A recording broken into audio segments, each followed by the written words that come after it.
Welcome to the Learning Pines YouTube. We hope this video helps.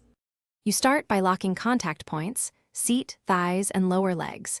Make sure your hips can pivot. This lets the boat tip under you, not you off the boat. Once done, place the paddle blade in the water on the downwind side as a subtle support and press the inside knee while rolling your hips deliberately toward the rail. You should feel the hull bite.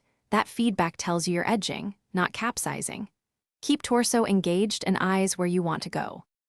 Now you refine the balance between edge and stroke. Press the inside knee to hold a steady 10-25 degrees tilt. That angle gives control without stalling. At the same time, use a shallow carve stroke, blade angled and sweeping, to steer and stabilize. Avoid long, heavy strokes that lift the rail. Make sure you rotate through your torso so your hips lead and your shoulders follow.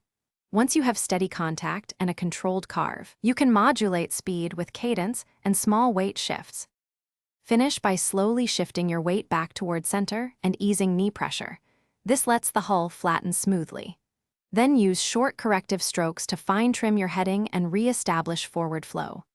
If you feel the boat slipping sideways or the edge feels unstable, immediately reduce the tilt, widen your paddle brace to catch support, and reseat your thighs to regain contact. Practicing these recoveries teaches you how